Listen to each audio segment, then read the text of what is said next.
So in this video, we're going to talk about some implications when people are considering buying or renting a second home, like a vacation house or a beach house. So Matt, when people are almost entering retirement and thinking about buying or renting a second home, what are some important things to consider?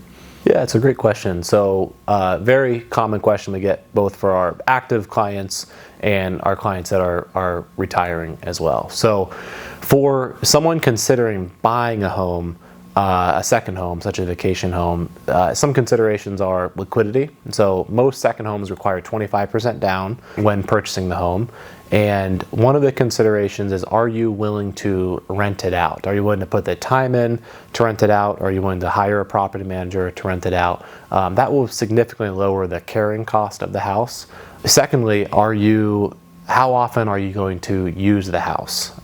If you're going to use the house just a couple weeks a year and not going to rent it out, it's going to have a significant carrying cost versus just renting a house for 1 month a year. One of the other considerations that we found is for clients that own a second home, they feel like there's an obligation to use it.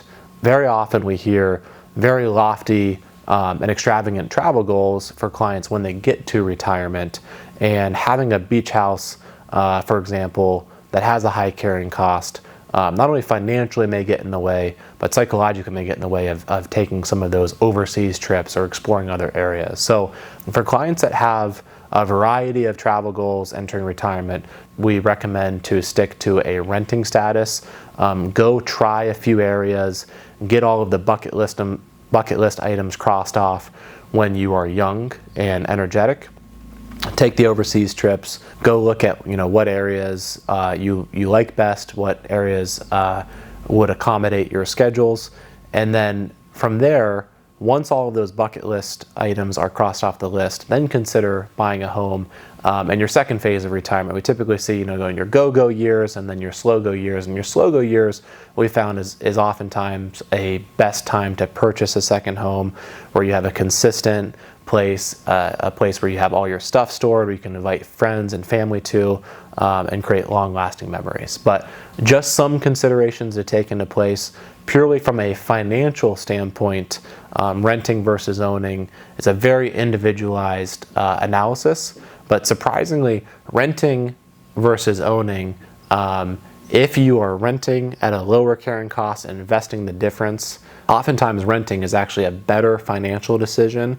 Despite the fact that you are wasting the money, the overall net carrying cost of not having taxes, not having insurance, not having a repair cost, not having a mortgage to pay off is less than if you have a house that has a higher carrying cost. On the flip side of that, if you have a house that's paid off or that you're willing to rent out and put some hard work into, the long-term benefits of owning a house can outweigh that of renting a house. But again, the three factors we would recommend to keep in mind are: one, what gives you peace of mind? Is owning, having a consistent place you can go to that you can store your stuff, does that give you peace of mind? Or does being able to really wipe your hands clean when you leave vacation, not worrying about repairs, not worrying about what could go wrong, not worrying about potential renters messing up your second home, that can be seen both ways, and it's really an individualized experience. So will owning or renting give you greater peace of mind? Secondly, there's the financial implications, and this is really based upon what area you're looking for, how much flexibility you want to have in your long-term travel goals. So there's purely a financial analysis that should go into whether renting versus owning makes sense, and specifically what time frame in your life during your working years or during your retirement years that this makes sense. And then third thing is your time. How do you want to spend your time? And this can be seen both ways as well. Owning a house, if you don't have a property manager, can take up more time.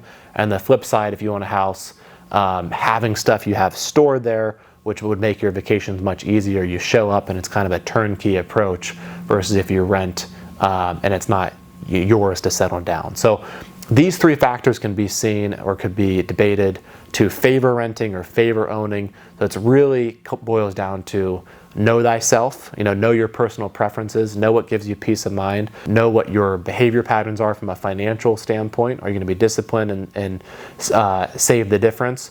If you buy a second home, are you going to get the proper use out of it? Are you going to give up maybe potentially other travel goals? And then the third thing is, how do you want to spend your time? These three factors together, we believe, are a strong sounding board to make a good long-term decision on whether to rent your vacation home or whether to purchase your vacation home. We are here to provide any specific analysis based upon the geographic area that you're looking at, and look forward to doing so.